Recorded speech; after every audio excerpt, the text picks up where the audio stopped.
प्रिय विद्यार्थियों, online class में आपका स्वागत है। इस वीडियो में मैं आपके साथ बात करूंगा सल्तनत कालीन शासक सुल्तान फिरोज तुगलक का मूल्यांकन। प्रिय विद्यार्थियों, जैसा कि आप जानते हैं कि मोहम्मद तुगलक की मृत्यु के बाद 1351 ईस्वी में फिरोज गद्दी पर बैठा। फिरोज को गद्दी पर बैठने में किसी प्रकार की समस्याओं का सामना नहीं करना पड़ा, बल्कि जो अमीर वर्ग था, उलेमा वर्ग था, उसने उसका स्वागत किया, उसका समर्थन किया। और उसके शासनकाल में जब हम देखते हैं, जब उसने 38 वर्ष तक शासन किया, फिरोज को या उसकी नीतियों को लेकर, उसके कार्यों को लेकर जो उसकी प्रजा थी, विशेषकर मुस्लिम प्रजा, वो उसके कार्यों से, वो उसके निर्णयों से प्रसन्न थी, संतुष्ट थी। और फिरोज को गद्दी पर उठाने को लेकर किसी प्रकार का कोई भी विद्रोह उस 38 वर्ष के शासनकाल में नजर नहीं आता है, विद्रोह दिखाई नहीं देता है। फिरोज की जब हम बात करते हैं, उसकी नीतियों की बात करते हैं, उसके कार्यों की बात करते हैं, तो जो फिरोज का जो व्यक्तित्व है, जो कृतित्व है, वो जो हमें दिखाई देता है, हम निष्पक्षता पूर्वक जब उसके कार्यों का मूल्यांकन करते हैं, जब हम पाते हैं, तो उसमें दोनों प्रकार की बातें निकल के सामने आती हैं। अच्छाइयाँ भी हैं, बुराइयाँ भी हैं। कुछ अलग हटके सोशल वर्क, सामाजिक वर्ग, या यूँ कहें कि हम जिस आज लोकतांत्रिक व्यवस्था में हम रह रहे हैं, उस व्यवस्था के बहुत से जो तत्व हैं, लोक कल्याणकारी राज्य की जो अवधारणा है, जो मान्यता है, जो आधार है, वो बहुत से तत्व और कार्य हमें फिरोज के शासनकाल में दिखाई देते हैं। जैसे हम बात करते हैं फिरोज के कार्यों की, तो फिरोज के द्वारा जो कार्य किए गए, विशेषकर गरीब, निर्धन, सामान्य प्रजा, जनता के लिए उसने जो कार्य किए, उनके हित के लिए जो कार्य किए, जिनमें हम देखते हैं कि फिरोज ने एक पेंशन विभाग की स्थापना करवाई, जहां से गरीबों, वंचितों, जरूरतमंदों, बेसहाराओं को पेंशन दी जाती थी। अब ये अलग इश्यू है कि पेंशन मुस्लिम प्रजा के लिए ही थी या गैर मुस्लिम प्रजा के लिए भी, बात ये उसकी अलग बात करेंगे। लेकिन उसका जो सोच थी, उसके जो कार्य थे, हम उसको एक दृष्टिकोण से नहीं देख सकते। तो ये जो बात है कि तो अपने आप में एक सराहनीय है, उल्लेखनीय, महत्वपूर्ण है कि राज्य का जो कर्तव्य, जो दायित्व है, जब हम बात करते हैं सोशल वेलफेयर के, तो उसमें एक बहुत महत्वपूर्ण बात नजर आती है कि राज्य उन जरूरतमंदों, बेसहारा, गरीबों, जरूरत वंचितों का दायित्व अपने ऊपर ले, जैसा फिरोज ने किया। तो ये भी बहुत ही अच्छा उसका कार्य था। हम आज बड़ा इश्यू है, बड़ा मुद्दा रहता है, हमेशा से ही रहा है और आज भी है, बड़ी उम्मीदों के साथ रोजगार। तो जब हम बात करते हैं कि जो वर्ग, जो व्यक्ति काम चाहता है, काम करना चाहता है, उसको काम मिलना चाहिए, यानी रोजगार। तो ये बड़ा मुद्दा रहा है, बड़ी जरूरत रही है, बड़ी आवश्यकता रही है, और ये बहुत ही महत्वपूर्ण काम था। विशेषकर जब हम आज आधुनिक काल में देखते हैं तो ये समस्याएं बहुत बड़ी भयंकर रूप से प्रजा के लिए और सरकारों के लिए बड़ा चुनौतीपूर्ण है। तो कि ये दायित्व है राज्य का कि वो बेरोजगारों को, कामगारों को, जो कार्य करने के इच्छुक हैं, जरूरतमंदों को रोजगार दे। अब ये इश्यू नहीं है आज की तारीख में सरकारी, गैर सरकारी, प्राइवेट, निजी, ये अलग इश्यू है। वो कि जरूरतमंदों को काम मिलना चाहिए और राज्य को इसका उत्तरदायित्व तो अपने ऊपर लेना चाहिए। तो इसके लिए फिरोज ने रोजगार कार्यालय खुलवाया, जहाँ पर जो बेरोजगार लोगों की पहचान की गई, उनके आंकड़े इकट्ठे किए गए और राज्य की तरफ से उनको रोजगार देने की व्यवस्था की गई। ये भी अपने आप में बहुत महत्वपूर्ण अच्छी पहल थी, उसका अच्छा कार्य था।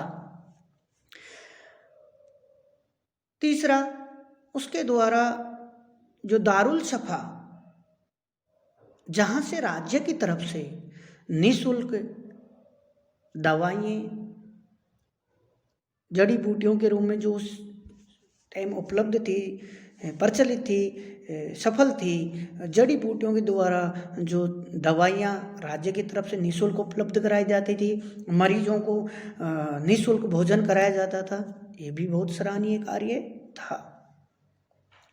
राज्य की तरफ से गरीब, बेसहारा, असहाय, जरूरतमंद बालिकाओं के विवाह की व्यवस्था करना भी सराहनीय कार्य था। पांचवा, कि फिरोज ने कृषि के प्रोत्साहन के लिए बहुत महत्वपूर्ण कार्य किए। उसने सैकड़ों तालाब खुद बनवाए, कुएं खुदवाए, प्रमुख 5 नहरों की स्थापना कराई। तो सिंचाई के प्रोत्साहन के लिए जो फिरोज ने कार्य किया वो भी सराहनीय है। फसल, किसानों की आय बढ़ाने के लिए जो कार्य किया वो भी सराहनीय है। इसके अलावा फिरोज ने सार्वजनिक निर्माण कार्य किए, वो भी सराहनीय और महत्वपूर्ण उसकी उपलब्धियां मानी जाती हैं, इसमें कोई दो राय नहीं है। अब हम बात करते हैं कि जैसे उसके सैन्य अभियानों की बात करते हैं, उसकी सैन्य की प्रतिभा की योग्यता की बात करते हैं, तो इसमें कोई दो राय नहीं है कि फिरोज एक सामान्य सैनिक योग्यता का व्यक्ति था, शासक था, सुल्तान था। उसमें विशेष सैनिक योग्यता वाला शासक नहीं था। उसके सैन्य अभियान भी कोई बहुत महत्वपूर्ण और प्रमुख विजय उपलब्धि उसने प्राप्त नहीं की। इसके अलावा सेना में जो उसकी नीतियां थी वो भी कोई महत्वपूर्ण नहीं है, वो भी सल्तनत के लिए पतन का कारण और सैनिक शक्ति कमजोर करने का ही उसने कार्य किया। विदेश नीति में उसने कोई बहुत महत्वपूर्ण उसकी सफल विदेश नीति या अपने पड़ोसियों के साथ कोई महत्वपूर्ण सफल दूरदर्शी नीति रही हो, ऐसा भी नहीं दिखाई देता। जो सबसे महत्वपूर्ण जो बात है, जो फिरोज को उसके कार्यों से, उसकी बहुत से अच्छे कार्यों की उपलब्धियों से भी दूर ले जाती है, या यूं कहें कि जैसे मैं आपसे बात करूं कि इतिहासकार एल फ्लिंस्टन, हेनरी इलियट फिरोज को सल्तनत कालीन अकबर मानते हैं कि फिरोज तुगलक सल्तनत काल का अकबर था। जैसे हम मुगल काल में पढ़ते हैं सम्राट अकबर, उनका शासन काल, उसके महान कार्य, उपलब्धियां, हिंदू मुस्लिम प्रजा की समग्र विकास के लिए, उदारता के लिए जो कार्य किए, उसी श्रेणी में रखते हुए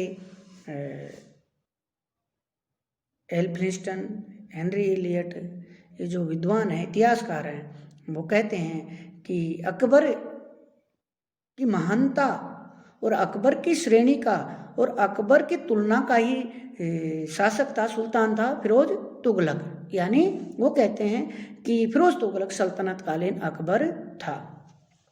लेकिन विंसेंट एडम स्मिथ और अन्य इतिहासकारों ने इस मत का घोर विरोध किया है और वो कहते हैं कि अकबर के साथ फिरोज की तुलना कोरी कल्पना और मिथ्या है और ये सच्चाई से कोसों दूर है, यानी वो इसका विरोध करते हैं। डॉक्टर ईश्वरी प्रसाद भी कहते हैं कि फिरोज में उस महान हृदय सम्राट अकबर के गुणों का, कार्यों का, उपलब्धियों का, महानता का शतांश भी नहीं था। यानी वो अकबर के साथ तुलना करने लायक नहीं है। अब इसके जो बातें हैं, इसका आधार जो विद्वानों, इतिहासकारों के मध्य रहा है, वो इश्यू, वो कारण वो यही है कि बहुत सी अपनी अच्छी सोच, अपने अच्छे कार्य और नीति होते हुए भी बहुत सी जो अपनी कमजोरियां और दुर्बलताएं हैं, अपनी जो संकीर्ण मानसिकता है, वो आदमी को सफलता से असफलता की तरफ ले जाती है और वो महान कार्यों पर भी पानी फेर देती है। या जो व्यक्ति जिसका हकदार है, दावेदार है, वो उसको हक से वो चीज़ें, वो कार्य, वो मान्यताएं उसको उससे वंचित कर देती हैं। ऐसी ही चीज़ें हमें दिखाई देती हैं सुल्तान फिरोज के व्यक्तित्व में। वो कौन सी नीतियां हैं? वो है उसकी धर्मांधता की नीति। न केवल धर्मांधता की नीति बल्कि एज ए शासक, एज ए प्रशासक, एज ए मुखिया होने के नाते जिस व्यक्ति का दायित्व होता है, उत्तरदायित्व होता है, वो होता है सभी को साथ लेकर चलना, सभी का विकास करना, सभी को समान समझना, उनमें किसी प्रकार का भेदभाव नहीं करना। वो सभी चीजों में लागू होती है। एक शासक के लिए, एक प्रशासक के लिए, एक राजा के लिए, एक सुल्तान के लिए हम जब बात करते हैं तो उसकी सफलता और कुशलता, उसकी महानता इसमें मायने रखती है कि वो अपनी संपूर्ण प्रजा को एक माने, उनमें किसी प्रकार का कोई भेदभाव न करे, सभी के उत्थान के लिए, सभी के कल्याण के लिए, सभी के लिए जो कार्य करे वो सभी के लिए एक समान और निष्पक्षता बिना भेदभाव के वो उनको लागू करे, उनको जारी करे, उनको उसका लाभ दे और उनसे वंचित न करे। सभी का बिना विद्वेष, बिना भेदभाव, सभी के कल्याण के लिए कार्य करे और ऐसी उसकी व्यक्तिगत और निजी सोच भी होनी चाहिए। लेकिन जब हम बात करते हैं कि जब शासक अपने आप को वर्ग, धर्म और संप्रदाय विशेष से संबंधित कर ले और वो उन सुविधाओं को, उन अधिकारों को अपनी गैर धार्मिक विचारधारा से जो मेल नहीं खाती उनको उनसे वंचित करे, उनको उनका अधिकारों से वंचित करे और अपने मत और संप्रदाय और धर्म को ही महत्व देने लगे और गैर धर्म के अनुयायियों के साथ भेदभाव करे, धर्मांधता की नीति का पालन करें, तो ये आप जानते हैं कि वो पतन का कारण है, बड़ी कमजोरी है, बड़ी असफलता है। यही चीज हमें दिखाई देती है फिरोज के शासनकाल में, फिरोज की कर्तृत्व में, उसके कार्यों में। वो अपने आप को मुस्लिमों का हितैषी मानता था, गैर मुस्लिमों को साथ भेदभावपूर्ण, अन्यायपूर्ण, मूर्तियों को तोड़ना, मंदिरों को तोड़ना, ये जो नीति थी वो बेहद ही अस्वीकार्य नीति थी।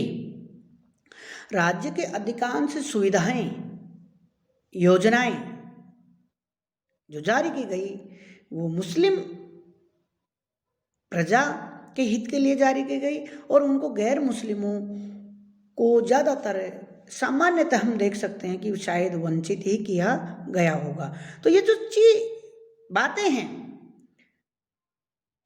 बहुत अच्छे कार्य भी हैं, लेकिन जो धार्मिक धर्मांधता की, संकीर्णता की जो नीति है फिरोज की, और अपने बहुसंख्यक जो अपने प्रजा है उसके जो भेदभाव की जो नीति थी, उसके कारण फिरोज वास्तव में जो हकदार था जिस बात का, जिस श्रेय का, वो भी उसको शायद नहीं मिला, क्योंकि उसकी नीति, धार्मिक नीति भेदभावपूर्ण थी।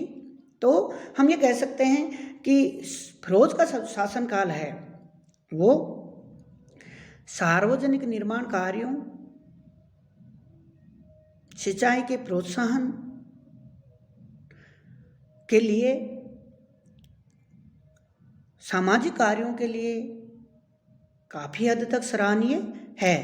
लेकिन और कुछ इतिहासकारों ने उसको सल्तनतकालीन अकबर भी बताया है। यह अलग चीज़ है कि वो अपने कार्यों से, अपनी सोच और विचार से और बेहतर श्रेय का हकदार हो सकता था अगर वो धर्मांधता की नीति का, कट्टरता की नीति का पालन नहीं करता, शासन प्रशासन में भ्रष्टाचार, निर्बलता का परिचय नहीं देता और सैनिक शक्ति को कमजोर करने का कार्य नहीं करता, तो शायद।